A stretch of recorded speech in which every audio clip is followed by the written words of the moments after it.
আসসালামু আলাইকুম রহমতুল্লাহি ওয়া বারাকাতুহু। আমরা মসজিদ সিদ্দিকের আয়োজনে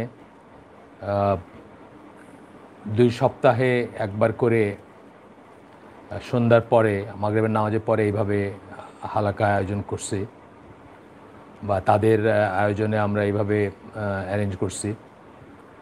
সেটা সেকেন্ড এবং ফোর্থ, দ্বিতীয় এবং চতুর্থ শুক্রবারে মাগরিবের নামাজের পরে আপাতত ৬টা ৫০-এ এটা চেঞ্জ হবে। এই সময়টা মাগরিব যত আগাবে এই সময়টাও আগায় আসবে। তো আমরা একটা বই ধরে পড়তেছিলাম, যে বইটা অনেকের কাছে তো আছেও, বা অনেকে হয়তো দেখছেন বা পড়ছেন, বাট আমরা মনে করি যে কোনো সুযোগে এই বইটা সবার সাথে আলোচনা করা উচিত, শেয়ার করা উচিত। বইটার নাম ইসলামিক বিলিফস, এবং এই বইটা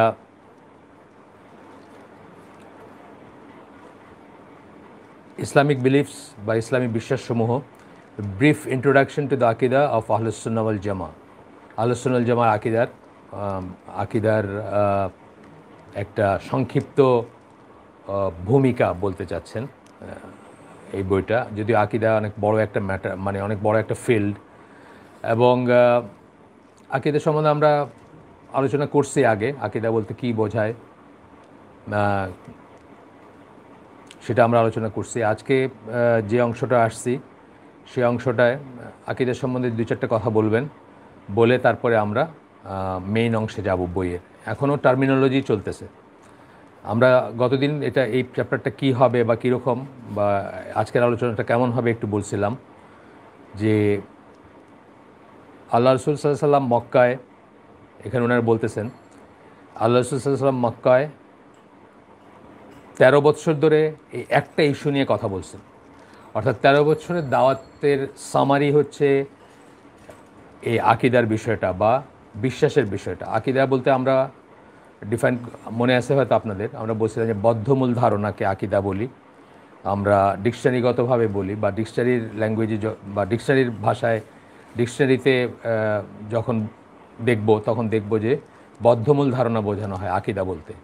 তারপরে যখন স্পেশালভাবে বলবো ইসলামী আকিদা, তখন আরেকটা ব্যাপার বোঝায় ইসলাম সম্বন্ধে, বা ইসলামে বিশ্বাসের বিষয়গুলো সেগুলো সম্বন্ধে আমাদের যে বদ্ধমূল ধারণা থাকবে সেটাকে আমরা ইসলামী আকিদা বলি। এবং ইসলামী জগতে বা ইসলামী স্কলারশিপে এই কথাটা প্রচলিত যে আকিদা কামস ফার্স্ট। সবচেয়ে প্রথম শেখার, সবচেয়ে প্রথম ঠিক করার, সবচেয়ে প্রথম সুসংহত করার ব্যাপার হচ্ছে কি বিশ্বাস করব আর কি বিশ্বাস করব না। এই মোটামুটিভাবে আকিদা বলতে আমরা বোঝাই। তো এখানে বলতেছেন যে আজকে আমরা যেটা দেখব যে আকিদা has distinguishing features and unique characteristics to which we must adhere. Islami set of believes বা ইসলামী বিশ্বাস, কিসে বিশ্বাস করব কিসে বিশ্বাস করব না, সেগুলার ডিস্টিংগুইশিং ফিচার্স আছে, বা একদম সুনির্দিষ্ট বৈশিষ্ট্য আছে, যেগুলার সাথে আমাদের লেগে থাকতে হবে, এবং যেগুলো আমাদের বুঝে শুনে গ্রহণ করতে হবে, এবং বুঝে শুনে শিখতে হবে, বুঝে শুনে জীবনে ধারণ করতে হবে। তো এর ভিতরে এখানে অল্প কয়েকটা পয়েন্ট দিয়েছেন, জাস্ট মনে করার জন্য অথবা মনে রাখতে পারার জন্য অল্প কয়েকটা পয়েন্ট দিয়েছেন।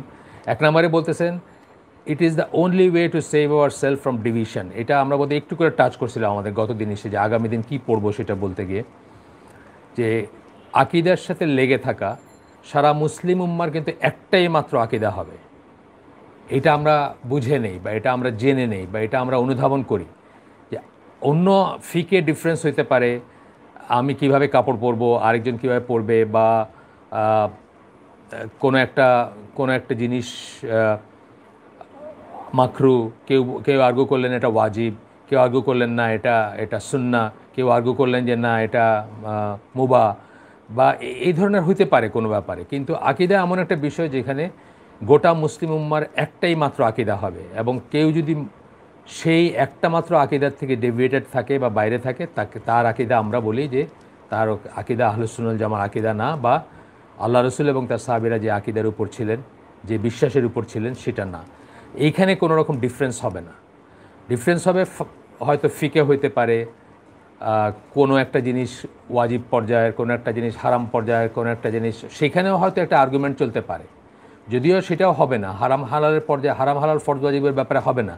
কিন্তু তারপরেও ধরেন কখনও এটা হইতে পারে যে একটা জিনিসকে ধরেন সিগারেট খাওয়ার ব্যাপারটা বলতেছি, সিগারেটের ইটা সিগারেটটা ধরেন মুসলিম উম্মার ভিতরে আপনি পাবেন যে কেউ হয়তো হারাম বলতেছেন, কেউ হয়তো এখনও মাকরু বলতেছেন, হয়তো তার জ্ঞানের অভাব, তার কাছে সেই জ্ঞানটা পৌঁছায় নাই বা তাকে কেউ এক্সপ্লেন করে নাই, এখানে ডিফারেন্স হইতে পারে। কিন্তু আল্লাহ কোথায় আছেন এই ব্যাপারে মুসলিম উম্মার ভিতরে কোনো ডিফারেন্স হইতে পারে না। এটা আপনার আমার মতের উপর ডিপেন্ড করে না, আপনার আমার ভিউজ বা আমরা কি মনে করলাম বা আমরা কোনটাকে ঠিক মনে করি কোনটাকে অঠিক মনে করি তার উপর, মানে আমাদের কোনো ব্যক্তিগত ইজতিহাদ, ব্যক্তিগত মতামত, ব্যক্তিগত কোনো মানে ধ্যান ধারণার উপর এটা ভ্যারি করতে পারে না। আল্লাহ কোথায় আছেন, যেমন আল্লাহ কোথায় আছেন এটা কি, এটা আকিদা পয়েন্ট, তাই না? আল্লাহর সিফাতগুলো এগুলো আকিদা পয়েন্ট, অথবা আল্লাহ রাসূল সাল্লাল্লাহু আলাইহি ওয়াসাল্লাম কি গায়েব জানতেন না, এগুলো আকিদা পয়েন্ট। বা ধরেন কোরআন ক্রিয়েটেড নাকি আনক্রিয়েটেড, এটা আকিদা পয়েন্ট। এইখানে গোটা মুসলিম উম্মার একটাই মাত্র বিশ্বাস থাকবে বা একটাই মাত্র আকিদা থাকবে বা একটাই মাত্র স্ট্যান্ড থাকবে, এখানে কোনো রকম ভ্যারিয়েশন থাকবে না। গোটা মুসলিম উম্মার ভিতরে আকিদার ব্যাপারে কোনো রকম ভ্যারিয়েশন থাকবে না, একই থাকবে। এই জন্যই বলতেছেন যে এই ব্যাপারটাতে যদি আমরা বুঝতাম বা এই ব্যাপারটাকে যদি আমরা ধরে রাখতাম, তাহলে আমাদের ভিতরে ডিভিশন হইতো না, বা হইলেও সেটা অনেক মাইনর হইতো, যেটার জন্য আমাদের কিছু ম্যাটার করতো না।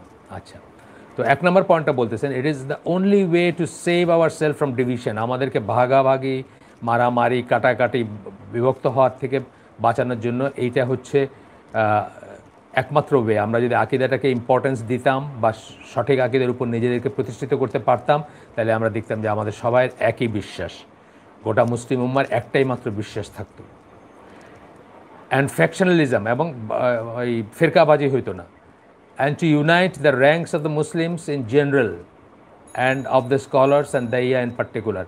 জেনারেলি সকল মুসলিমরা একসাথে কাজ করতে পারতো, একই সাথে একতাবদ্ধ থাকতো, এবং পার্টিকুলারলি দায়ী যারা এবং স্কলার যারা তারাও, কারণ এইখানে এসে তারা আর কোনো ডিফারেন্সই করতো না, ডিফারেন্স থাকতো না নিজেদের ভিতরে, এবং সবাই একই উদ্দেশ্যে কাজ করতো, একই জিনিসের জন্য কাজ করতো।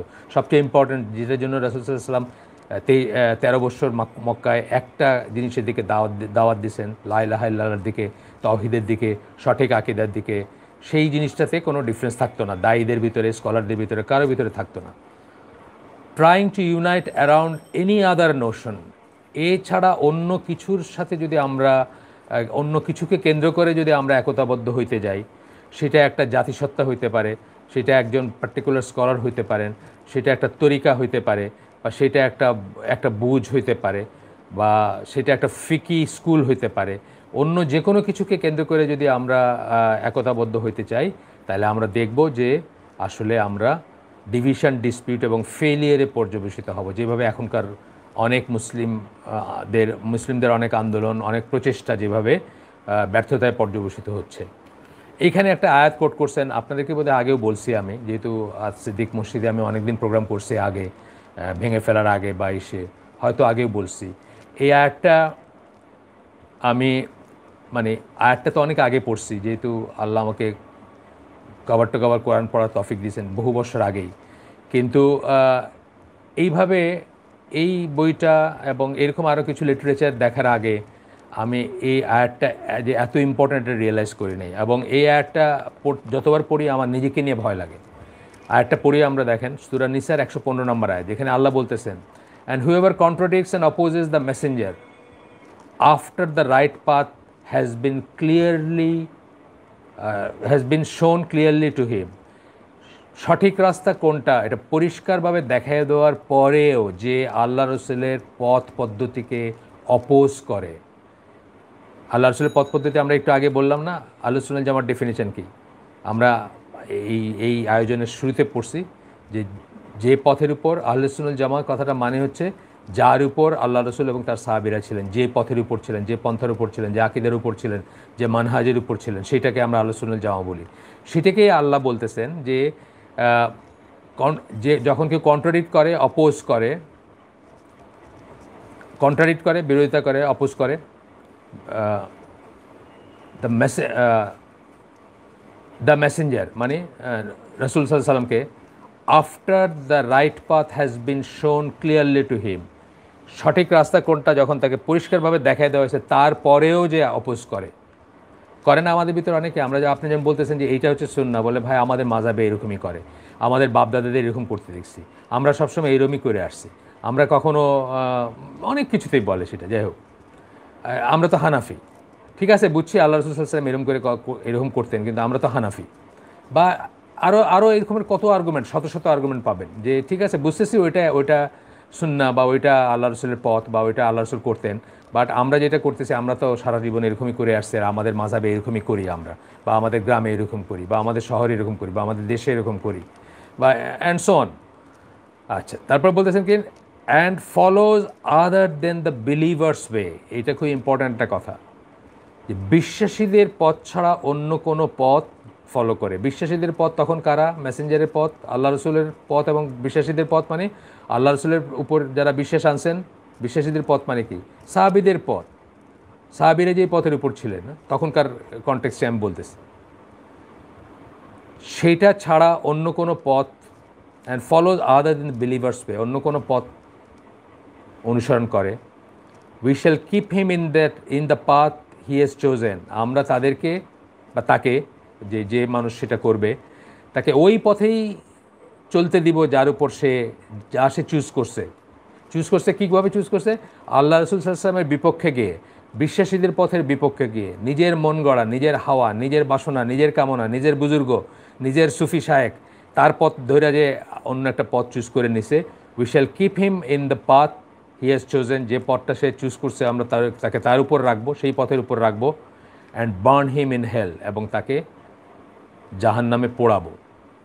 আল্লাহ বলতেছেন, হোয়াট অ্যান এভিল ডেস্টিনেশন। এইটা পড়ার পরে আমার খুব ভয় লাগে, এই আয়াতটা এইভাবে পড়ার পরে ভয় লাগে এটা, যে আমি কখনো কি এরকম করছি। আমি চিন্তা করতে চেষ্টা করি যে জানার পরেও যে এইটাই রসুলের পদ্ধতি, জানার পরে যে এইটাই সাহাবীদের পদ্ধতি, তথাপি আমার ভাল লাগা, আমার হাওয়া, আমার সামাজিকতা, আমার আত্মীয়তা, অথবা আমার দেখতে কেমন লাগে, এই সমস্ত জিনিসের উপর বেস করে আমি অন্য একটা পদ্ধতি ফলো করছি, কোনো একটা ইস্যুতে, ইবাদতের ইস্যুতে, বা অ্যাক্ট অফ ওয়ার্শিপে, বা যেগুলা আমাকে আল্লাহর কাছে নিয়ে যাওয়ার কথা, সেই সমস্ত জিনিসের ব্যাপারে।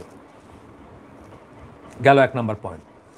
2 নম্বর আকীদা সংক্রান্ত ব্যাপারে বলতেছেন, কেন আকীদা ইম্পর্ট্যান্ট, কেন আকীদা কেই কেন্দ্র করে আমরা একতাবদ্ধ হব বা কাজ করব। 2 নম্বর বলতেছেন, it unites and strengthens the rank of Muslims. আকীদার ব্যাপারটা কি করে?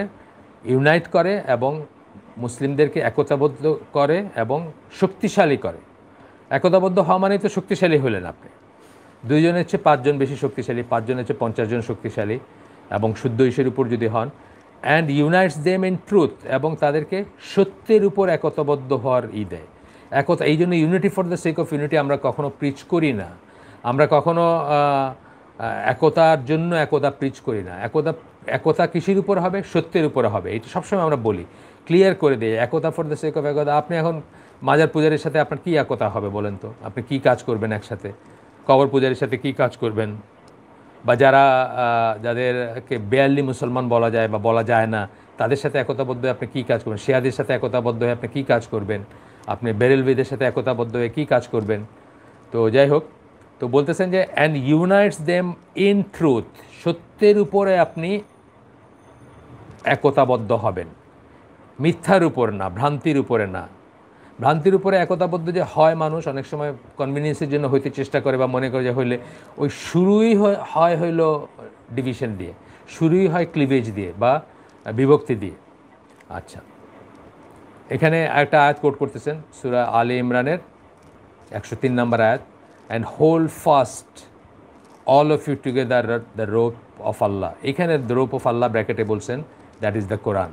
এখানে রোপ অফ আল্লাহ, আল্লাহর রশি বলতে বোঝানো হয়েছে কোরআনকে। হোল্ড ফাস্ট, একে ধরে রাখবেন সবাই একসাথে, and be not divided among your self, এবং নিজেদের ভিতরে বিভক্ত হবেন না। সত্যের উপর একতাবদ্ধ হলে বিভক্ত হওয়ার প্রশ্নই ওঠে না কোনো। কিন্তু বিচার মানি তালগাছ আমার, যখন আমরা বলি যে বিচার মানতেছি কিন্তু সত্যের কিছু নেই, আমি যেটা বলছি এটাই ঠিক বা এটার উপরে আসতে হবে আপনাকে, তখনই আমাদের ভিতর সমস্যা হয়ে যায় এবং মুহূর্তের ভিতর সমস্ত একতা একদম ভেঙে চলে যায়। আচ্ছা, তো বলতেছেন যে one of the most important causes of division among Muslims is the difference in their methodologies and their referring to different sources. Having one single source of আকিদা and learning is one of the most important means of uniting.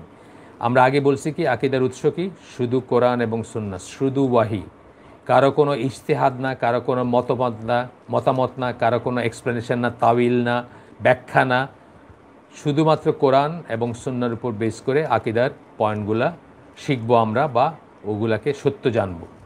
আচ্ছা, 3 number, it gives Muslim a direct connection with Allah and his Messenger.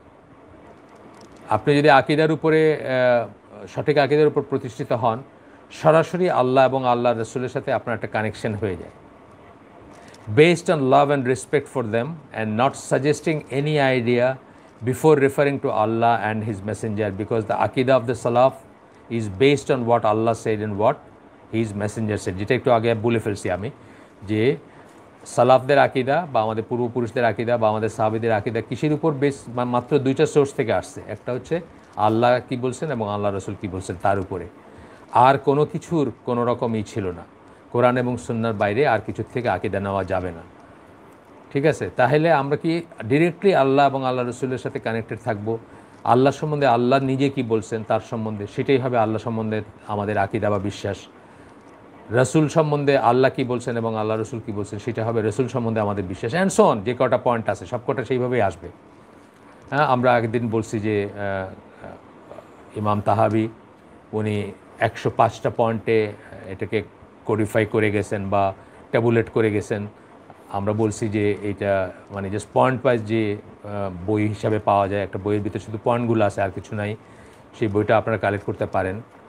অনেকেই এটা সংকলন করছেন। বাংলাদেশে আমরা যেটা ইদানিংকালে যেটা কাউকে দেই অথবা আমাদের কাছে থাকে অনেক সময় স্পেয়ার বা দেওয়ার জন্য থাকে, সেটা হচ্ছে ডক্টর মতিউল ইসলামের সংকলন করা। মাত্র 10 টাকা দাম পড়বে এটা যদি আপনি উৎস থেকে কেনেন, যেমন কাঁটাবনে মসজিদে কোনো মসজিদের নিচে যে দোকানগুলো কোনো একটাতে পাওয়া যায় বা অন্যত্র পাওয়া যায় হয়তো। এটা নানা জায়গায় পাবেন, অনেক জায়গায় পাবেন, এটা অনেক ফর্মে পাবেন, ইংরেজিতে ইন্টারনেটেও পাবেন হয়তো, পয়েন্ট ওয়াইজ 105টা পয়েন্ট। এক্সপ্লেনেশন যদিও অনেক ধরনের আছে বা অনেক অনেক অনেক আছে বা অনেকেই করছেন এক্সপ্লেন, সেটা অন্য ব্যাপার। সেটা যাদের ডিটেলস পড়ার সময় হবে ইনশাআল্লাহ তারা পড়বেন বা তারা সেখান থেকে জানবেন। আচ্ছা, এরপরে 4 নম্বর পয়েন্ট হচ্ছে ইটস সিম্পল আলোচনা জামার আকিদা বা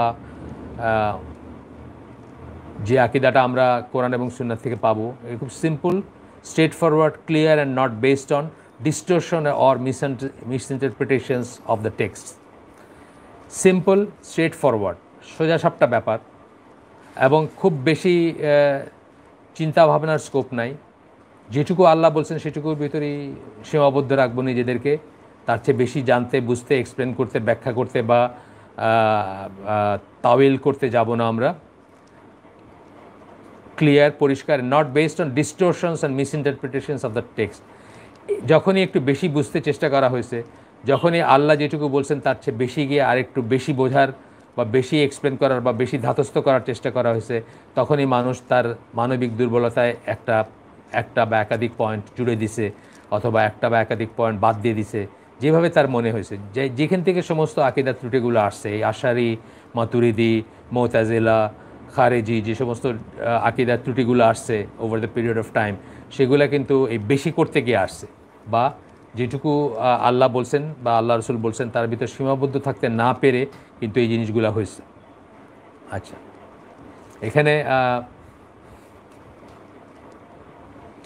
এখানে একটা আয়াত কোট করতেছেন, এটা হচ্ছে সূরা হুজুরাতের 15 নম্বর আয়াত, যেখানে আল্লাহ বলতেছেন, the believers R only the once who have believed in Allah and his Messenger. বিশ্বাসী তো কেবল তারাই যারা আল্লাহ এবং তার রসুলের বিশ্বাস আনছে। And then doubt not but strive with their properties and lives in the cause of Allah, এবং তারপরে তাদের ভিতরে আর কোনো সন্দেহ আসে নাই, এবং তারা আল্লাহর পথে নিজেদের প্রাণ এবং নিজেদের সম্পদ দিয়ে স্ট্রাগল করে গেছে, যুদ্ধ করে গেছে, বা সংগ্রাম করে গেছে, বা সংগ্রাম করে। It is those who are the truthful, তারাই হচ্ছে সত্যবাদী যারা, বা যারা সত্যের উপর প্রতিষ্ঠিত। গেল 5 নম্বর পয়েন্ট হচ্ছে এই পর্যায়ের, it is one of the greatest means of drawing closer to Allah and earning his good pleasure. Obviously সঠিক বিশ্বাসের উপর থাকলে আপনার সব কিছু জায়গা মতো পড়বে, এবং সমস্ত ইবাদত বলেন, সমস্ত আল্লাহর নৈকট্য লাভের সমস্ত কাজগুলো প্রপার পার্সপেক্টিভে পড়বে। তখন আপনি আল্লাহর নৈকট্য লাভ করবেন। মানে গ্রেটেস্ট মিনস বলতেছেন, মানে সবচেয়ে বড় পথের বা বড় উপায়ের একটা আল্লাহর নিকটবর্তী হওয়ার, বা আল্লাহর প্লেজার বা আল্লাহর সন্তুষ্টি লাভ করার। এখানে আরও কিছু ফুটনোট আছে বা অন্যান্য কথা আছে, আমরা গেলাম না অত ডিটেলসে। এই মোটামুটি আকীদা সম্বন্ধে বলার পরে বইয়ের মেইন অংশটা শুরু হবে। এখন মেইন অংশটার নাম হচ্ছে বেসিক প্রিন্সিপালস অফ দ্য আকীদা অফ দ্য রাইটিয়াস সালাফ। রাইটিয়াস সালাফ বা যারা আমাদের সালফে সালেহিন যাদের বলি, বা সৎকর্মশীল পূর্বপুরুষ যাদেরকে বলি, মূলত আমরা যখন সালাফ কথাটা বলি প্রাথমিকভাবে বোঝাই প্রথম 3 জেনারেশন সাহাবি, তারপরে তাবেই এবং তাবেই তাদেরকে বোঝাই, বা আমাদের পূর্বপুরুষ, আমাদের মুরব্বী যারা, তাদেরকে বোঝাই। এবং তাদের আকীদার বেসিক প্রিন্সিপালস বা মূলনীতি যেগুলা, প্রাথমিক বা মৌলিক নীতি যেগুলা, সেগুলা নিয়ে আমরা এখন এই বইটা শুরু হচ্ছে। ব্র্যাকেটে দিয়েছেন আহলুস সুন্নাল জামা, অর্থাৎ বেসিক প্রিন্সিপালস অফ দ্য আকীদা অফ দ্য রাইটিয়াস সালাফ, অথবা আহলুস সুন্নাল জামার আকীদার বেসিক মূলনীতিগুলো আমরা শিখব এখন। এর ভিতরে আপনার এখানে এই পর্যায়ে 11টা চ্যাপ্টার আছে এই হেডিংয়ের আন্ডারে। প্রথম চ্যাপ্টারটা হচ্ছে ইমান নিয়ে, এবং ইমানের পিলার্স যেগুলোকে আমরা বলি, ইমান বা ইমানের স্তম্ভ যেগুলোকে বলি, সেটা নিয়ে প্রথম চ্যাপ্টারটা। এই প্রথম চ্যাপ্টারটা আমরা যেখানে যত জায়গায় আমাদের যত আয়োজন আছে সবখানে স্কিপ করে যাই, অল্প একটু টাচ করে যাই, কারণ এটা আমরা অন্যত্র বা অন্য সময় অন্যভাবে জেনে থাকি, অন্য সময় পড়ে থাকি, বা অনেকখানে অনেক আলোচনায় আসে, সেই জন্য আমরা জাস্ট টাচ করে যাই, কিন্তু এটা নিয়ে আমরা বেশি সময় করি না। এরপর থেকে 1 নাম্বার বাদ দিয়ে বাকি 10টা চ্যাপ্টার আমরা চেষ্টা করি ডিটেলসে পড়া বা ডিটেলস জানার চেষ্টা করি। এবং আমি বলি যে বাকি অনেকখানি বলছি আমি, বা অনেকখানি বলি যে এখানে এই বইটা পড়া হয়, যে অ্যাপ্লাইড আকীদা বলতে পারি বাকিটা, যে আমরা তো আকীদা বা বিশ্বাসের পয়েন্টগুলো যখন জানলাম, শিখলাম, সেগুলোকে জীবনে, সেগুলার ইম্পোর্ট কী, সেগুলার ইমপ্লিকেশন কী, সেগুলার দিক নির্দেশনা কী, সেগুলার দাবি কী, সেগুলা কিভাবে জীবনে প্রতিষ্ঠিত করব, ইত্যাদি নিয়ে বাকি 10টা চ্যাপ্টার। তো প্রথম চ্যাপ্টারটা ইমান এবং তার স্তম্ভ, এটা আমরা জাস্ট টাচ করে যাব, যত কমে সম্ভব টাচ করে যাব শুধু। এখানে প্রথমে হাদিস জিব্রিল বলে যে ফেমাস হাদিসটা আছে, আপনারা জানেন, ইমাম নওয়াবির 40 হাদিসের কালেকশনের 2 নম্বর হাদিস, এবং এটা মুসলিমের হাদিস, এবং ওমর রাদিয়াল্লাহু আনহুর বর্ণনায় আসে হাদিসটা, যেখানে ইমানের 6টা স্তম্ভের কথা আসে।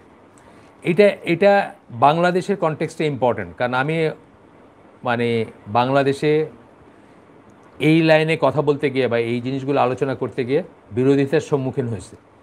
আমরা একটা মসজিদে এই যে করতাম প্রোগ্রাম, 1 সপ্তাহ মঞ্জুর এলাহি ভাই করতেন, 1 সপ্তাহ আমি করতাম। এটা এই যে আপনার মহাখালী জোনে একটা মসজিদ, সেখানে তবলিগপন্থী এক লোক ওইটা বললো যে না, ইমানের পিলার তো 60টা।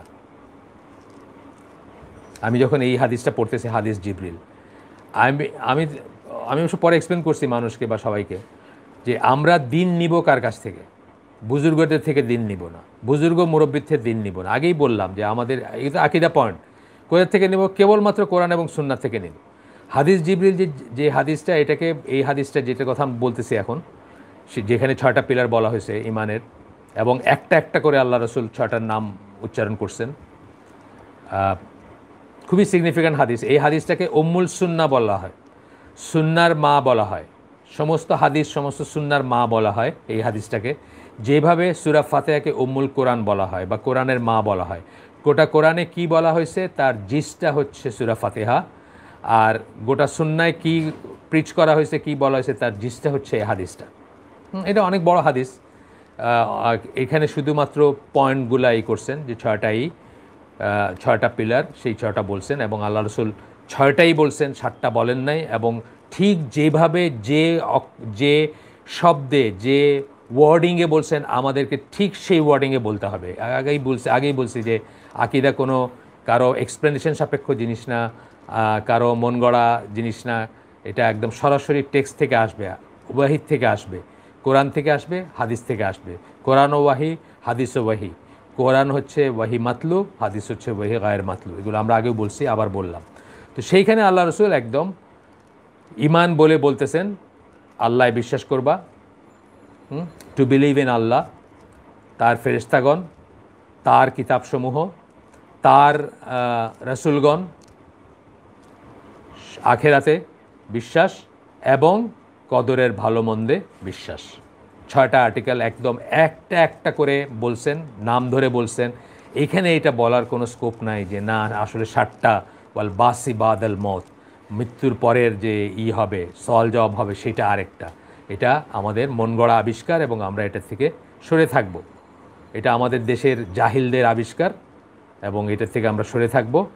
যে এই যে 6টা আর্টিকেলের ভিতরে 5 নাম্বার যেটা, দ্য লাস্ট ডে, আখিরাতের বিশ্বাস, যেটা এরই ভিতরে সমস্ত কিছু আসবে। কবর আসবে, বারজাক আসবে, অ্যান্ড তারপরে পুনরুত্থান আসবে, সিংহায় ফুক আসবে, এভরিথিং এর ভিতরে আসবে। সুতরাং এটা আলাদা করে মৃত্যুর পরে সওয়াল জবাব এটা বলার কোনো প্রয়োজনও নাই, স্কোপও নাই। এবং এটা হচ্ছে মাতবরি, যেটাকে আমরা বলি, আল্লাহ রসুলের উপর দিয়ে মাতবরি করা, বা আল্লাহ রসুলের উপর দিয়ে করা। এইভাবেই, এই জন্য এটা আকিদা পয়েন্ট, বুঝছেন তো? মানে এই জন্য এটাকে এখানে মেনশন করছে যে বিচার মানি তালগাছ আমার। বললাম যে আমি তো সব কিছু আল্লাহ, মানে আমি সব ব্যাপারে আহলুস সুন্নাল জামা, মানে আল্লাহ এবং আল্লাহ রসুল যা বলেন তার উপর। কিন্তু ওয়াল বাসি বাদল মত 7 নাম্বার একটা পয়েন্ট আমার মাযহাবে আছে, বা আমার মানুষজন এটা বলে, সুতরাং আমি এটাই করব। হ্যাঁ, সেরকম আমরা করব না ইনশাল্লাহ। আচ্ছা, তো তাহলে ইমান হচ্ছে এই 6টা পিলারের উপরে, এটা আমরা জানি। তারপরে জাস্ট এখানে আসলো বললাম।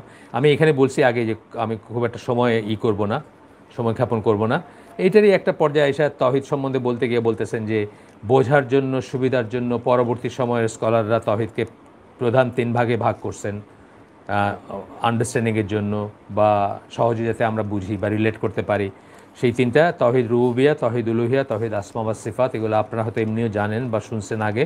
তাওহীদ রুবুবিয়া হচ্ছে আপনার কর্মকাণ্ড, এই পৃথিবীকে কন্ট্রোল করা, মেনটেন করা, এই ব্যাপারে আল্লাহর যে ইউনিকনেস, রব হিসাবে আল্লাহর যে একত্ব বা অদ্বিতীয়তা, সেটা নিয়ে যেখানে গবেষণা হয় বা পড়াশোনা হয়, সেই শাখাটা তাওহীদ রুবুবিয়া। আরেকটা হচ্ছে তাওহীদ উলুহিয়া, যেটা হচ্ছে ইবাদত সম্বন্ধে। উলু বা ইলা, উলুহিয়াত বা ইলাত থেকে আসছে কথাটা। ইলা মানে যার আমরা করি, যার ইবাদত করি আমরা। একটু টাইমটা দেখে নেই আমি, 19। আমরা রাফলি 7:50 পর্যন্ত যাব, অথবা তার 5 মিনিট আগে শেষ করে দিব। আর তারপরে ম্যাক্সিমাম 8টা পর্যন্ত হয়তো আমরা রিলেভেন্ট যদি প্রশ্ন থাকে, যদি সংশ্লিষ্ট প্রশ্ন, আমরা আগেই বলছি যে আমাদের এটা ফিকের সেশন না, সুতরাং ফিকি ইস্যুস বাইরের থেকে নিয়ে এসে শুধু আমরা এটাকে ডিফিকাল্ট করব না। তবে যে সংক্রান্ত ব্যাপারে আমরা পড়তেছি, আমাদের আজকের বিষয়ভিত্তিক বা বিষয়ের সংশ্লিষ্ট প্রশ্ন হইলে আমরা চেষ্টা করব সেটার উত্তর দিতে। আচ্ছা, রুবুবিয়া বললাম। তারপরে উলুহিয়া হচ্ছে ইলা হিসাবে আল্লাহর যেই একত্ব বা আল্লাহর যে ইউনিকনেস ইলা হিসাবে, সেটা নিয়ে গবেষণা, পড়াশোনা যেই আসে, সেটা আমরা তাওহীদের সেই সেকশনটাকে তাওহীদ উলুহিয়া বলি। আরেকটা হচ্ছে তাওহীদ আসমা ওয়াস সিফাত, তাওহীদের আল্লাহর যে নাম এবং সিফাতগুলা, সেই ব্যাপারে যে ইউনিকনেস, সেই নামগুলো যে ইউনিক, আল্লাহর সেই নামগুলো যে আর কারো বেলা অ্যাপ্লিকেবল না, অ্যাবসলিউটলি তার, অ্যাবসলিউট সেন্সে তার সেই নাম এবং সেই গুণাগুণগুলা, সেটা নিয়ে যেখানে পড়াশোনা করা হয়, সেই বা যেই গবেষণার ক্ষেত্র সেটাকে আমরা তাওহীদ আসমা ওয়াস সিফাত বলি। তো আমরা আগে বলছি যে তাওহীদকে একটা গাছের মতো যদি চিন্তা করা হয়, তাহলে তার মূল মানে একেবারে মূল তো আপনারা বোঝেন যে যেটার উপর গাছটা দাঁড়ায় থাকে, মাটির ভিতরে যেটা প্রথিত থাকে, শক্তিতে যেখান থেকে নেয় সেই গাছটা, সেটা হচ্ছে তাওহীদ আসমা ওয়াস সিফাত। হ্যাঁ, তারপরে কাণ্ডটা হচ্ছে তাওহীদ রুবুবিয়া, আল্লাহর কর্মকাণ্ডগুলো, আল্লাহর রাজ্জাক, আল্লাহ আমাদেরকে রিজিক দেন, আল্লাহ আমাদেরকে বৃষ্টি দেন, আল্লাহ আমাদেরকে সূর্যের আলো দেন, আল্লাহ আমাদেরকে জীবন দেন, মরণ দেন, মানে অ্যান্ড সো অন, যত কাজ আছে এই মহাবিশ্ব কন্ট্রোল করতে, যা কিছু যত রকমের কাজ, মেঘ দেন, বৃষ্টি দেন, পানি দেন, আকাশ থেকে রিজিক দেন, সব কিছু এটার আন্ডারে আসবে তাওহীদ রুবুবিয়া। তো এইটা হচ্ছে, এটাকে কাণ্ড হিসাবে দেখা হয়। আর মূল এবং কাণ্ডর পরে গাছটা যখন পরিপূর্ণ হলো, গাছে যখন ফল ধরে বা গাছটা যখন পরিপূর্ণতা লাভ করে, সেটাকে বলা হচ্ছে তাওহীদ উলুহিয়া বা তাওহীদ ইবাদতেরই মানে আলটিমেট হচ্ছে সেটা আর কি। পরিপূর্ণ হওয়ার পরে সেটাকে বলা হচ্ছে তাওহীদ উলুহিয়া বা ইবাদতের ব্যাপারে যে তাওহীদ, বা ইবাদতের ব্যাপারে যে ইউনিকনেস বা আল্লাহর যে একত্ব, যেটা আর কারো ইবাদতের এক মাইক্রন এই মহাবিশ্বে আর কারো প্রাপ্য না বা কারো প্রতি ডিরেক্ট করা যাবে না, অ্যান্ড সো অন। এবং যুগে যুগে নবী পয়গম্বর এই শেষোক্ত তাওহীদ, যেটা তাওহীদ উলুহিয়া, এইটাকে ঠিক করার জন্য আসছেন। নবী পয়গম্বরকে বারবার পাঠানো হয়েছে বিকজ এইখানে ডেভিয়েশন চলে আসছে মানুষের over the period of time. একজন নবী এসে গেছেন, তারপরে যে সময়টা, সেই সময়ের ভিতরে এখানে ডেভিয়েশন চলে আসছে। মানুষ আল্লাহর সাথে আল্লাহরও ইবাদত করতো, কিন্তু আল্লাহর সাথে ইবাদতে অন্যকে শরিক করতে শুরু করছে। বারবারই হয়েছে ঘটনাটা। এই জন্য নবী পয়গম্বররা এইটাকে স্ট্রেটেন আপ করতে আসছেন মূলত। আচ্ছা, আমরা আগেই বললাম যে এই চ্যাপ্টারটা অনেক বড় এবং এই চ্যাপ্টারটা আমরা পড়বো না, আমরা স্কিপ করে যাব, শুধু টাচ করে গেলাম। আর এই ব্যাপারগুলা এমনিতে আমাদের সভা সমাবেশ, জুমার খুতবা বা অন্যত্র অনেক ভাবে আলোচিত হয়। সেই জন্য আমরা এটাকে আর আলোচনা করলাম না। আমরা সেকেন্ড চ্যাপ্টারটাতে গেলাম। 11টা চ্যাপ্টারের প্রথম চ্যাপ্টারটা ওইটুকুর ভিতর দিয়ে আমরা স্কিপ করে গেলাম, সেকেন্ড চ্যাপ্টারটাতে আসলাম। সেকেন্ড চ্যাপ্টারটার সাব হেডিং হচ্ছে ডেফিনেশন অফ ইমান অ্যাকর্ডিং টু আহলুস সুন্নাহ ওয়াল জামা। এই জায়গাগুলো আপনারা এখন থেকে নিয়ে অনওয়ার্ড এইগুলো খুব খেয়াল করে শুনবেন এবং চিন্তাও করবেন, নিজেদের মতো করে চিন্তা করবেন বা একটু সময় নিয়ে পড়াশোনা করবেন, আরও অন্যান্য বইতে পড়বেন বা অন্যান্য জায়গায়। আমরা তো এটা বললাম যে ব্রিফ ইন্ট্রোডাকশন, এটা শুধু একটু ধরায় দেওয়া, অল্প একটু ব্যাপার ধরায় দেওয়া। মাফ করবেন, একটু পানি খেয়ে নিন।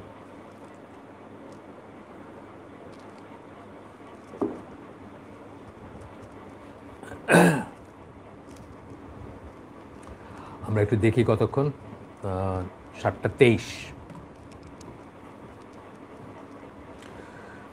তো চিন্তা করবেন আপনারা, অনেক কিছু বোঝার আছে, অনেক কিছু শেখার আছে নতুন করে। আচ্ছা, ডেফিনেশন অফ ইমানের ডেফিনেশন, অনেক ধরনের ডেফিনেশন পড়বো আমরা, অনেক ধরনের সংজ্ঞা পড়বো, অনেক পয়েন্ট অফ ভিউ থেকে পড়বো এবং তার প্রত্যেকটাই ভ্যালিড। কিন্তু আমরা হয়তো একসময় একটা খেয়াল করি আর একটা করি না, সেই জন্য আমরা অনেকভাবে এটাকে দেখব ইনশাআল্লাহ। One of the basic principles of ইমান অ্যাকর্ডিং টু আহলুস সুন্নাহ ওয়াল জামা ইজ দ্যাট ইমান means belief in the heart, words on the lips and action of the physical faculties. হ্যাঁ, ইমানের অনেক ডেফিনিশনের ভিতরে একটা ডেফিনিশন হচ্ছে আহলুস সুন্নাহ ওয়াল জামার মতে, যে ইমানের অর্থ হচ্ছে অন্তরে বিশ্বাস, মুখে সেটার ইজহার বা এক্সপ্রেশন, ঘোষণা, অ্যান্ড অ্যাকশন এবং ফিজিক্যাল ফ্যাকাল্টিজ কি আমাদেরকে আল্লাহ যা দিয়েছেন, হাত, পা, চোখ, নাক, মুখ, এগুলার যে জায়গায় যে অ্যাকশন ডিমান্ড করা হয়েছে according to action of the physical faculties. যেমন আমি বললাম যে আমি আল্লাহ বিশ্বাস করি, অন্তরে আমার বিশ্বাস আছে। আমি বললাম, মুখে ঘোষণা করলাম যে আমি আল্লাহ বিশ্বাস করি, আমি মুসলিম, আশহাদু আল্লা ইলাহা ইল্লাল্লাহ ওয়া আশহাদু আন্না মুহাম্মাদান আবদুহু ওয়া রাসূলুহু। অ্যান্ড তারপরে কি, সেই অনুযায়ী আমার ফিজিক্যাল ফ্যাকাল্টিগুলো কাজ করবে। সেই শাহাদা যে ডিমান্ড করে, কি ডিমান্ড করে? আমি 5 ওয়াক্ত সালাত, শাহাদা অনুযায়ী জীবনযাপন করা, বা আল্লাহর কাছে আমি সারেন্ডার করলাম, এর পরবর্তী জীবনটা আমার কী হবে? আল্লাহর আদেশ নিষেধ অনুযায়ী আমার জীবনযাপন হবে। তো সেখানে আমার 5 ওয়াক্ত সালাত আছে, এক মাস রামাদানের 1 মাস সিয়াম আছে, সেখানে আমার হজ আছে, সেখানে আমার জাকাত আছে, সেখানে আমার সাদাকা আছে, অ্যান্ড সো অন, মানে অন অ্যান্ড অন যা কিছু আছে। ফিজিক্যাল ফ্যাকাল্টি, শারীরিক কাজের মাধ্যমে অ্যাকশন, যেটা বললেন action of the physical faculties, এবং শরীরের কাজ হবে সেই অনুযায়ী। এই 3টে মিলায় হচ্ছে ইমান। হ্যাঁ, শুধু 2টা থাকলেও আপনার ফিজিক্যাল কোনো কাজ নাই, কোনো কাজ করলেন না আপনি সেই অনুযায়ী, আপনার ইমানের দাবি কিন্তু মিনিংলেস। এরপরে বলতেছেন it increases by means of worship and obedience. প্রত্যেকটা পয়েন্ট কিন্তু আহলে সুন্নাত জামাকে অন্য সব ফেরকাগুলোর থেকে আলাদা করে। যেই পয়েন্টগুলো আমরা পড়ব, দেখবো যে প্রত্যেকটা পয়েন্টে, যেমন এইরকম এই যে প্রথম যে পয়েন্টগুলো পড়লাম, দেয়ার আর মানে মুসলিমদের ভিতর ফেরকা আছে যারা মনে করে যে অন্তরে বিশ্বাস আর মুখে উচ্চারণ করলেই ইমান ঠিক আছে, ফিজিক্যাল ফ্যাকাল্টি দিয়ে যে কাজ নাও করি স্বীকার করলেই চলবে, কাজের দরকার নেই, বা কাজ না করলেও তাকে মুসলিম বলতে হবে, বা তার তথাপি ইমান আছে।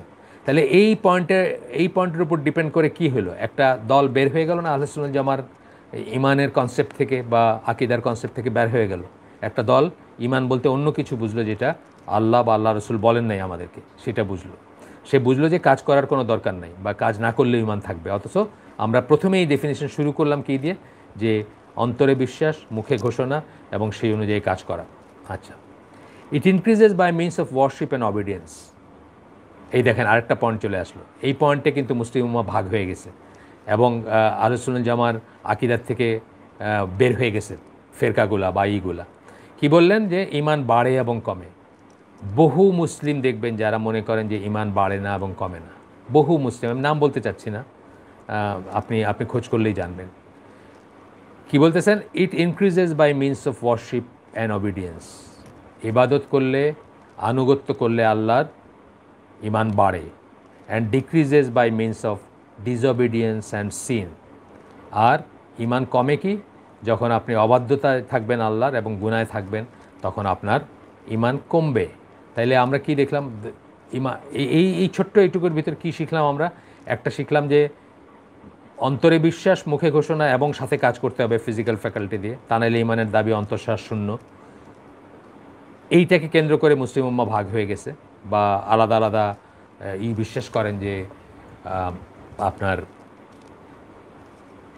ইমান অন্তরে আর মুখে থাকলে হবে, কাজ যদি নাও করি তবুও মুসলমান, তবুও আমি মুমিন, এটা বিশ্বাস করেন। সে ভ্রান্ত বিশ্বাস, বাইরে হয়ে গেছেন আকিদার থেকে, বাইরে হয়ে গেছেন আহলে সুন্নাত জামার আকিদার থেকে।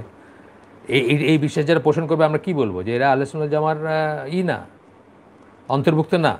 আচ্ছা, এরপরে কি বললাম? যে ইমান বাড়ে এবং কমে, এটা অত্যন্ত ইম্পর্ট্যান্ট একটা বিশ্বাস। এইটাও কিন্তু মুসলিম উম্মার বড় একটা অংশ আছে যারা মনে করে যে ইমান বাড়ে না এবং কমে না। গেল। এরপরে একটা পয়েন্টে আসতেছে যেখানে বলতেছেন যে ইমান includes both words and deeds. ইমানের ভিতর ইমান ইনক্লুড করে কি? কথা এবং কাজ দুইটাই, ওয়ার্ডস এবং ডিডস দুইটাকে ইনক্লুড করে। শুধু কথা দিয়ে রাজ্য উদ্ধার করলে হবে না, কাজও করতে হবে। মানে আমরা দেখি না যে মানে আদারওয়াইজ, মানে ইসলামের কথা বলতেছে না, ধর্মের কথা ছাড়াও। ধরেন একজন ডাক্তার, সে আপনাকে বলতেছে যে সিগারেট খেলে ক্যান্সার হয়, কিন্তু সে তার হাতে একটা সিগারেট ধরানো। তার মানে কি? তার ওয়ার্ড আছে, শুধু কথা আছে, কিন্তু তার ডিড নাই, সে সেই অনুযায়ী কাজ করে না। যেটা প্রিচ করতেছে সেই অনুযায়ী কাজ করে না। আচ্ছা, এরপরে এখানে একটু ছোট্ট করে বলতেছেন যে দ্য ওয়ার্ড ইমান ইন অ্যারাবিক মিনস, একটা ফুটনোট পড়তেছি আমরা, believing, showing submission and affirming. বিশ্বাস করা, তার কাছে সারেন্ডার করা, যা বিশ্বাস করলেন সেটার কাছে সারেন্ডার করলেন, অ্যান্ড অ্যাফার্মিং, এবং প্রত্যয়ন করলেন। ঠিক আছে? এটা অ্যারাবিকে একটা মিনিং বললেন, যে নিশ্চয়তা সহকারে বিশ্বাস এবং তার কাছে আত্মসমর্পণ করা এবং প্রত্যয়ন করা। অ্যাফার্মিং মানে আবার যখন দরকার হবে, বা যখন কোনো একটা অকেশন আসবে, অথবা কোনো একটা প্রয়োজনে আবার অ্যাফার্ম করা, আবার প্রত্যয়ন করা, আবার সত্যায়ন করা। আমরা নামাজের ভিতর করি না, আশহাদু আল্লা ইলাহা ইল্লাল্লাহ বলি, নামাজের ভিতরে ওটা অ্যাফার্ম করার জায়গা, আবার এরকম অন্যান্য জায়গাও যখনই দরকার হবে তখনই অ্যাফার্ম করা। আচ্ছা, এরপরে শোনেন, the words of the heart and the tongue. ওই যে ওয়ার্ডস অ্যান্ড ডিডস বললেন একটু আগে, কি বললেন? ওয়ার্ডস মানে হচ্ছে কথা, ডিডস মানে হচ্ছে কাজ। কথার ভিতরে এখন বলতেছেন কি, কথার অংশে বলতেছেন words of the heart and the tongue. Words কথা, কিসের কথা? অন্তরের কথা এবং জিহ্বার কথা। কিছু কথা অন্তরের হয়, যেটা আমরা জিহ্বায় উচ্চারণ করি না, কিন্তু অন্তরেও আমরা কথা বলি, অন্তরের কথা, এবং জিহ্বার কথা, জিহ্বায় যেটা উচ্চারিত হবে সেই কথা। The deeds of the heart, tongue and physical faculties. আর ডিডসের কথায়, কথার বেলায় বললেন এই অংশ, আর ডিডস আমরা প্রথমেই বলছি যে কথা এবং কাজ। কাজের বেলায় বলতেছেন কি, কিসের কাজ? অন্তরের কাজ। আমরা দেখব অন্তরের কাজ কাকে বলে, সেটা দেখব আমরা। অন্তরের কাজ, জিহ্বার কাজ এবং ফিজিক্যাল ফ্যাকাল্টি মানে হাত পা, গোটা শরীরের কাজ, চোখের কাজ, জিহ্বার কাজ, হাতের কাজ, পায়ের কাজ, সব কিছু। ঠিক আছে, তাহলে আবার আমি পড়ি। ইমান includes both words and deeds. ইমান দুইটাই, কথা এবং কাজ। কথার ভিতরে বললেন দুই ধরনের কথা, অন্তরের কথা আর জিহ্বার কথা। আর কাজের ভিতরে বললেন অন্তরের কাজ, জিহ্বার কাজ এবং অন্যান্য ফিজিক্যাল ফ্যাকাল্টির কাজ। আচ্ছা, এখন আসেন হার্টের কথা কি। হার্টের কথা কি? The words of the heart কি?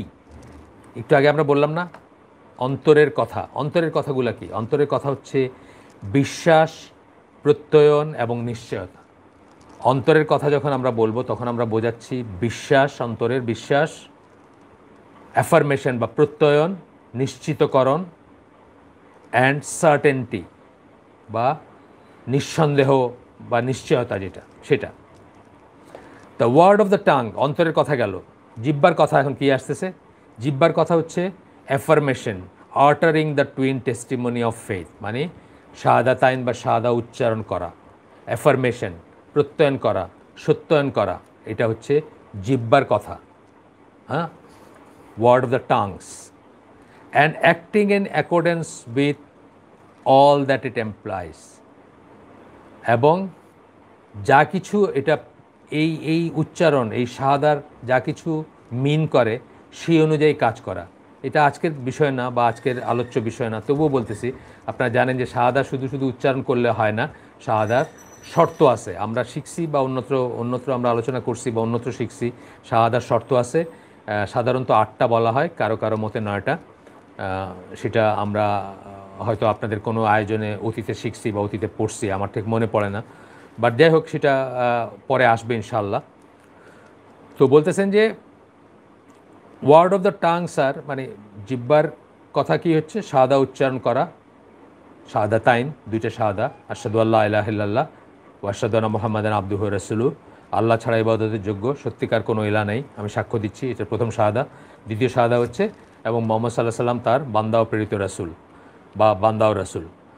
এই যে দুইটা মুখে উচ্চারণ করা, and acting in accordance with all that it implies, এবং এই শাহাদা যা কিছু ইমপ্লাই করে সেই অনুযায়ী কাজ করা। সেখানে এসে যাবে যেটা বললাম আমরা, যে শাহাদার শর্তাবলী আসবে, যেটা আমরা ইনশাল্লাহ কখনো সুযোগ পেলে শিখব পরে বা আলোচনা করব। তারপরে 3 নম্বর পয়েন্ট আসতেছে the action of the heart. এতক্ষণ কি গেল? এতক্ষণ ওয়ার্ড অ্যান্ড ডিডস বললাম না, এতক্ষণ কিন্তু ওয়ার্ড গেল অ্যাকচুয়ালি। হ্যাঁ, অন্তরের কথা গেল, জিহ্বার কথা গেল, এখন কাজ আসতেছে। কাজ কি? Action of the heart. অ্যাকশনের ভিতরে আবার কি আসবে? আমরা বলছি হার্টের অ্যাকশন আসবে, টাঙের অ্যাকশন আসবে, ফিজিক্যাল ফ্যাকাল্টির অ্যাকশন আসবে। হ্যাঁ, ডিডগুলা কিসের আসবে? হার্টের কাজ আছে কিছু, হার্টের কাজ কি আমরা পড়ব। জিহ্বার কাজ আছে, জিহ্বার কাজ কি আমরা পড়ব, এবং ফিজিক্যাল ফ্যাকাল্টিজের কাজ কি সেগুলো। আচ্ছা, action of the heart include the intention. নিয়ত হচ্ছে হার্টের অ্যাকশন। অন্তরের কাজ কি? অন্তরের কাজের ভিতরে, অ্যাকশনের ভিতরে আসতেছে নিয়ত, সাবমিশন, সিনসিয়ারিটি টুয়ার্ডস আল্লাহ। এগুলো সব আর হইতেছে কি? হার্টের কাজ, অন্তরের কাজ। কি বললাম আমরা? নিয়ত বললাম, নিয়তটা কিন্তু আর কেউ মেজার করতে পারবে না, কেউ জানে না আপনার নিয়ত কী, একমাত্র আল্লাহ জানেন। নিয়তটা হচ্ছে অন্তরের কাজ, সাবমিশন, সারেন্ডার করা, গ্রাম্বলিং না থাকে ভিতরে। অনেক মানুষ নামাজ পড়ে, বাধ্য হয়ে নামাজ পড়ে, কোনো একটা সিচুয়েশনে হয়ে নামাজ পড়ে, ভিতরে কিন্তু সে সাবমিট করে না আসলে, বা সে মনে মনে গ্রাম্বলিং করে, বা মনে মনে সে খারাপ বোধ করে, অস্বস্তি বোধ করে, বাপের কথায় সে নামাজে আসছে, বাপে বলছে বাবা বাসাতে বাইরে হয়ে যেতে হবে নামাজ না পড়লে, সুতরাং সে নামাজে আসছে। আচ্ছা, সিনসিয়ারিটি টুয়ার্ডস আল্লাহ, আল্লাহর প্রতি সিনসিয়ার থাকা, সকল এবাদতের কাজ কেবল এবং কেবলমাত্র আল্লাহর প্রাপ্য, কেবল এবং কেবলমাত্র আল্লাহর উদ্দেশ্য হবে, এটা হচ্ছে সিনসিয়ারিটি টুয়ার্ডস আল্লাহ। সকল এবাদতের কাজ শুধুমাত্র আল্লাহর জন্য, এক মাইক্রোনও অন্য কারোর জন্য, অন্য কারো উদ্দেশ্যে, অন্য কাউকে ইমপ্রেস করতে, অন্য কাউকে সন্তুষ্ট করতে বা দেখাইতে করা যাবে না। Love and the will to do righteous deeds, কি বললেন? Sincerity towards Allah, humility love, humility মানে কি? একেবারে নরম হয়ে আল্লাহর সামনে দাঁড়ানো, আল্লাহর জন্য দাঁড়ানো, আল্লাহর উদ্দেশ্যে দোয়া করা, আল্লাহর উদ্দেশ্যে প্রার্থনা করা, আল্লাহর উদ্দেশ্যে ইবাদত করা, হ্যাঁ, নরম হয়ে, সফট হয়ে, এগুলো সব হচ্ছে কিসের কাজ? অ্যাকশন অফ হার্ট, হৃদয় বা অন্তর যেটা আমরা বলি, সেই অন্তরের অ্যাকশনের ভিতরে এগুলো পড়তেছে। এগুলা কিন্তু ফিজিক্যাল ফ্যাকাল্টির অ্যাকশন না, বাইরের না, এগুলো ভিতরের অন্তরের অ্যাকশন এগুলা। হিউমিলিটি লাভ, ভালোবাসা থাকবে, যে কাজটা করতেছেন কাজটাকে ভালো লাগবে আপনার, আপনি ভালোবাসবেন, করতে পছন্দ করবেন। কেন পছন্দ করবেন? কারণ আল্লাহ পছন্দ করেন, সেই জন্য আপনি পছন্দ করবেন। আল্লাহ ভালোবাসেন, তাই আপনি ভালোবাসবেন সেই জন্য। And the will to do righteous deeds, এবং অন্তরের ভিতরে, এটা তো বাইরে থেকেও এটা মাপতে পারবে না, কোনো ওজন করতে পারবে না। আপনার অন্তরের ভিতরে ইচ্ছা থাকবে ভালো কাজ করার, সবসময় ইচ্ছা করবে ভালো কাজ করি। আচ্ছা, action of the tongue, action পড়তেছে কিন্তু আমরা অন্তরের অ্যাকশন পড়লাম, এখন জিহ্বার অ্যাকশন পড়ব। Action of the tongue and physical faculties involve doing that which is commanded and avoiding that which is forbidden. দেখেন, মানে এই কথাগুলো আমরা সব জানি, কিন্তু হয়তো এইভাবে আমরা কোনোদিন চিন্তা করি নাই, খেয়াল করি নাই। এখন থেকে আমরা জানবো, শিখবো, খেয়াল করবো ইনশাআল্লাহ। হ্যাঁ, তো বলতেছেন যে অ্যাকশন অফ দ্য টাং, জিহ্বার কাজের ভিতর কী আসবে, এবং ফিজিক্যাল ফ্যাকাল্টি, শুধু জিহ্বা না, অন্যান্য হাত পা চোখ মুখ নাক সব কিছুর ভিতরে কী আসবে, অ্যাকশনের ভিতরে কী আসবে বা কি কি ব্যাপার আসবে? Involve doing that which is commanded, আল্লাহ যা আদেশ করছেন সেগুলো করা আসবে। And avoiding that which is forbidden, এবং আল্লাহ যা নিষেধ করছেন সেগুলা অ্যাভয়েড করা, ত্যাগ করা, এড়ায় চলা, সেগুলো আসবে। আচ্ছা, এখানে খুব সুন্দর একটা ফর্মুলা পড়বো আমরা, আপনাদের যাদের তৌফিক হয় মনে রাখবেন ইনশাআল্লাহ। সবাই মনে রাখতেই হবে এমন কোনো কথা নাই, কিন্তু আমার খুব পছন্দের একটা কোটেশন, এবং এটা আমি ইমাম আউজাই, সুফিয়ান আস-সাউরি, আল হুমায়দি ইত্যাদি স্কলাররা এই আইডিয়াটা পোষণ করতেন বা এই ধারণা পোষণ করতেন। আমরা পড়ি একটা ছোট্ট ফর্মুলার মতো, যেটা মনে রাখতে চেষ্টা করবেন, না রাখলে কোনো নাই, বাট সুন্দর। বলতেছেন, there is no faith without action, কাজ ছাড়া কোনো ইমান বা বিশ্বাস নাই। যে কোনো কিছু আপনি বললেন যে আমি এটা বিশ্বাস করি, কিন্তু আপনি এটা এই অনুযায়ী কাজ করলেন না, তাহলে কোনো ইমান বা বিশ্বাস নাই, তাহলে আপনি এটা বিশ্বাস করেন না বা বিশ্বাস করেন নাই। তাহলে বলতেছেন there is no faith without actions, কোনো বিশ্বাস নাই যদি সেই অনুযায়ী কাজ করা না হয়। যেটা বললাম আগে, যে সিগারেট খাইতেছে, ডাক্তার বলতেছে যে সিগারেট খাওয়া ক্যান্সার হয়, লাং ক্যান্সার হয়, কিন্তু সে নিজে সিগারেট খাইতেছে, তাইলে সে আসলে বিশ্বাস করে না এটা, কারণ সে সেই অনুযায়ী কাজ করে না, এবং তার সেই বিশ্বাস আমাদের কাছে গ্রহণযোগ্য না, বা সেই বিশ্বাস ধোপে টিকবে না। আচ্ছা, বলতেছেন there is no faith without actions, no words and no actions without intention. ঠিক আছে, তারপরে বলতেছেন যে কোনো কথা এবং কোনো কাজও নাই নিয়ত ছাড়া। প্রথমে বললেন যে কাজ ছাড়া কোনো কথার কোনো মানে নাই বা কোনো বিশ্বাসের কোনো মানে নাই। তারপরে বলতেছেন যে কোনো কথা এবং কোনো কাজ নাই বা কাজেরও কোনো মানে নাই নিয়ত ছাড়া, সঠিক নিয়ত ছাড়া। কেন করতেছেন একটা জিনিস, একটা ইবাদতের কাজ, খুবই বড় ইবাদতের কাজ ধরেন বা খুব মাহাত্ম্যপূর্ণ কাজ, কিন্তু আপনার নিয়ত হচ্ছে মানুষে আপনাকে বাহবা দেখ, মানুষে আপনাকে ভালো বলুক, মানুষ ইমপ্রেসড হোক, আপনার মিনিংলেস এই সমস্ত কাজ, আপনার আপনার ক্লেম, আপনার বিশ্বাস, আপনার কথা, আপনার কাজ সব কিছু মিনিংলেস, কারণ আপনার নিয়তটা ঠিক নাই। তারপরে বলতেছেন no word action or intention. আপনার ওয়ার্ড আছে, কথা আছে, অ্যাকশনেও গেছেন আপনি, অ্যাকশন আছে, নিয়ত করছেন আপনি, সব নিয়ত করছেন, কিন্তু কাজটা আপনি unless it is in accordance with the সুন্না, কিন্তু আপনার কাজটা সুন্না মোতাবেক হয় নাই, আল্লাহ রসুল যেভাবে করছেন সেভাবে করেন নাই। একটা উদাহরণ দেই যে আল্লাহ রসুল হজ শিখাই দিয়েছেন আমাদের, এইভাবে এইভাবে চক্কর দিতে হবে, এই জায়গায় এই জিনিসটা করতে হবে, এই জায়গায় এই দোয়াটা করতে হবে, এই জায়গায় দাঁড়ায় এই নিয়তটা করতে হবে, মানে যা যা যা বলছেন, যেখানে যা কিছু বলছেন, আপনি হজের বিশ্বাস করেন, আপনি হজ করতে গেছেন, আপনি আল্লাহর জন্য করবেন এটাও করছেন, কিন্তু আপনি সুন্নত তরিকায় করেন নাই, বা আল্লাহ রসুল যেভাবে শিখাই দিয়ে গেছেন সেভাবে করেন নাই। নামাজের ব্যাপারটা ধরেন, আপনি আপনার ওয়ার্ড, মানে আপনি নামাজে বিশ্বাস করেন, আপনি নামাজ পড়তে চান, আপনি নামাজ পড়তে গেছেন, অ্যাকশানে গেছেন, দাঁড়াইছেন, আপনি ইন্টেনশন করছেন আপনি আল্লাহর জন্য নামাজ পড়তেছেন, কিন্তু আপনি আল্লাহ রসুলের দেখানো পদ্ধতি করেন নাই। দুইটা সেজদার জায়গায় আপনি একটা সেজদা দিচ্ছেন, কথার কথা, তাইলে হইল না। তাহলে আমি আবার পড়ি, বলতেছেন যে কোনো বিশ্বাসের দাবি মিনিংলেস যদি অ্যাকশনে পরিণত না করা হয়। কোনো কথা এবং কাজ, মানে বিশ্বাসের দাবি, কথা এবং কাজ মিনিংলেস হয়ে যাবে যদি প্রপার নিয়ত না থাকে। আর কথা, কাজ, নিয়ত সবই আছে আপনার, তথাপি সব বিফলে যাবে যদি সেটা সুন্নাহ অনুযায়ী না হয়। এইটাই আমরা আরেকভাবে বলি যে ইবাদত কবুলের শর্ত আমরা যখন বলি, দোয়া কবুল না, আমরা ইবাদত কবুলের কথা বলতেছি, ইমানের পরে ইবাদত কবুলের শর্ত যখন আমরা বলি, তখন আমরা কি বলি? আমরা বলি যে কেবলমাত্র আল্লাহর জন্য হইতে হবে, যেটা এই যে নিয়তের ব্যাপারটা আসলো সেখানে আসবে, আর রাসূল সাল্লাল্লাহু আলাইহি সাল্লামের শেখানো পদ্ধতিতে হইতে হবে, বা তার পদ্ধতি অনুযায়ী হইতে হবে। এই জন্য আমরা কি বলি যে সালাতের পরে যে আমরা তসবিহ করি, 33, 33, 34 পড়ি আমরা, সুবহানাল্লাহ, আলহামদুলিল্লাহ, আল্লাহু আকবার, ধরেন অনেক অনেক রকমের আছে, যাই হোক একটা বললাম আমি। এই তসবিহটা পড়তে গিয়ে যদি আপনি জাস্ট ডবল করে ফেললেন যে আমি 66, 66 এবং 68 বার পড়ব, আপনি তসবিহ পড়লেন হয়তো, কিন্তু আপনার ওই ইবাদতটা হলো না যে ইবাদতটা রাসূল সাল্লাল্লাহু আলাইহি সাল্লাম আপনাকে শিখাই দিয়ে গেছেন, কারণ আপনি তার পদ্ধতিতে করেন নাই। সুতরাং বোঝার ব্যাপার আছে, আমরা এটাকে সিরিয়াসলি শিখব, সিরিয়াসলি মনে রাখবো, সিরিয়াসলি বুঝবো। আমার মনে হয় আজকে এই জায়গাটা শেষ করাটা ডিসেন্ট একটা জায়গা হয় শেষ করার জন্য। আমি দেখি কি কি প্রশ্ন আসছে, কিছু প্রশ্নগুলো দেখি একটু, আমার যদি জ্ঞানে কুলায় আমি চেষ্টা করব উত্তর দেওয়ার, আর যদি না কুলায় তাহলে আমি পরবর্তীতে জেনে এসে আপনাদেরকে উত্তর দেওয়ার চেষ্টা করব। আমরা একটু দেখি, দাঁড়ান আজকের প্রশ্নগুলা।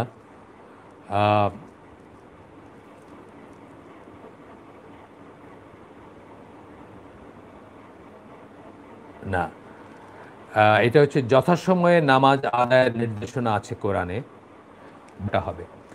দেখেন, যথাসময় কথাটা আপনাকে বুঝতে হবে যে জিবরিল আলাইহিস সালাম রাসূল সাল্লাল্লাহু আলাইহি সাল্লামকে নামাজ শিক্ষা দিয়েছেন, নামাজের শুরুর ওয়াক্ত শিক্ষা দিয়েছেন, শেষ ওয়াক্ত শিক্ষা দিয়েছেন। শুরু এবং শেষ ওয়াক্তের ভিতরে যে কোনো সময় যদি কেউ নামাজ আদায় করে তার ফরজিয়াত আদায় হবে। উত্তম ওয়াক্ত এবং জায়েজ ওয়াক্ত, হ্যাঁ, দুইটার ভিতর তফাৎ হইতে পারে। উত্তম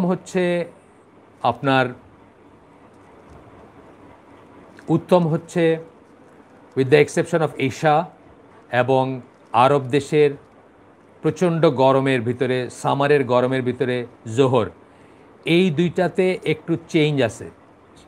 আউয়াল ওয়াক্ত যেটা, সেটাই উত্তম ওয়াক্ত না।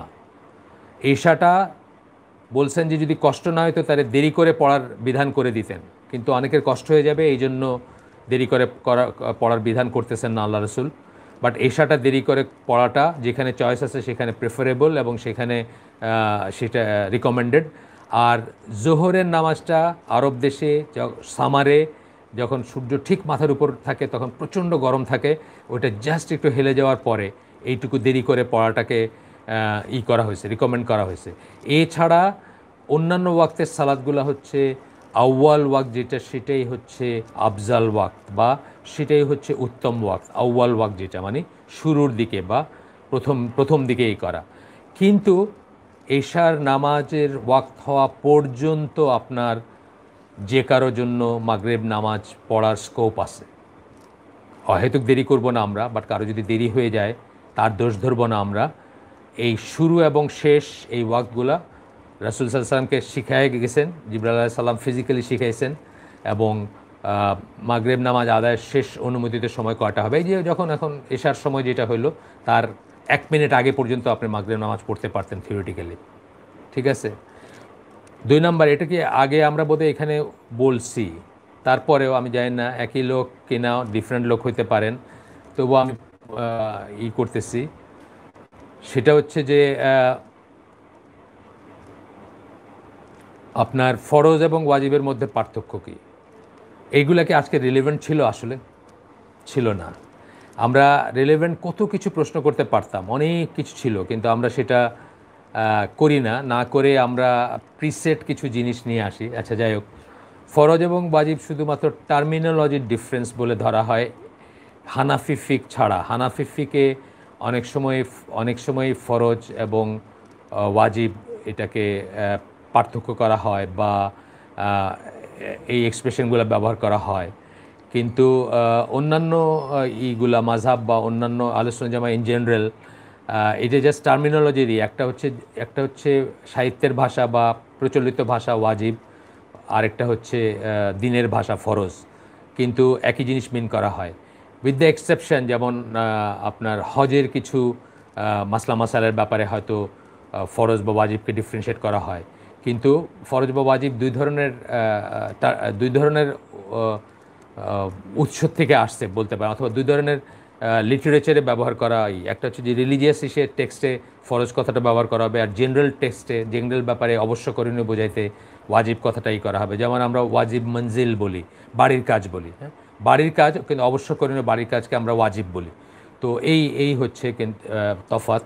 আর আসলে হানাফি ফিকে একটু ডিফারেন্টভাবে করা হয়। হানাফি ফিকে দেখা যায় যে অনেক সময় একটা সুন্নাত মুআক্কাদা জিনিসকে খুব স্ট্রেস করার জন্য আমরা সেটাকে ওয়াজিব বলে থাকি হানাফি ফিকে বা হানাফি ইসে, বা এখানে ফরজ এবং ওয়াজিবের ভিতর পার্থক্য করা হয়, সূত্র বা উৎস থেকে পার্থক্য করা হয়, কিন্তু অন্যান্য ইসে পার্থক্য করা হয় না, এক্সেপ্ট দুই একটা হজের মাসলা মাসাইল ছাড়া। নবী এবং রসুলদের মধ্যে কি কোনো পার্থক্য আছে? হ্যাঁ, নবীরা শরিয়া নিয়ে আসেন না। সব মানে আমরা অন্যভাবে বলতে পারতাম যে সকল রসুলই আসলে একজন নবী ইন এ সেন্স, কিন্তু সকল নবী রসুল না আর কি। রসুলরা নিজস্ব শরিয়া থাকে, শরিয়া নিয়ে আসেন, নিজস্ব লেজিসলেশন নিয়ে আসেন, আইন কানুন ইত্যাদি নিয়ে আসেন, এবং সেগুলা আপনার ইমপ্লিমেন্ট করে যান বা করার চেষ্টা করে যান। আর নবীরা দেখা গেছে যে পূর্ববর্তী রসুলদেরটা ক্যারি ওভার করেন বা সেটাকে করে যান, মানে সেটাকে পুনরুজ্জীবিত করেন বা সেটাকে পুনর্প্রচলন করেন বা ইত্যাদি করে যান। পরেশগার মহিলা পারিবারিক চাপে ফাঁসি দিয়ে আত্মহত্যা করেছেন, তার জন্য দোয়া করা যাবে? দেখেন, আত্মহত্যা অত্যন্ত বড় একটা গুনাহ। আত্মহত্যা অত্যন্ত বড় একটা গুনাহ, কিন্তু আত্মহত্যা করলে কেউ কাফের হয়ে যায় এটা আমার জানা নাই। আর কাফের যদি না হয় তার জন্য দোয়া করা যাবে। কেউ যদি কাফের না হয় তার জন্য দোয়া করা যাবে। তার মৃত্যু যদি কাফের হিসাবে না হয় দোয়া করা যাবে। অত্যন্ত বড় একটা গুনাহ, বা তার হিসাব আল্লাহর সাথে ইত্যাদি ইত্যাদি, তার জন্য দোয়া করা যাবে। আমরা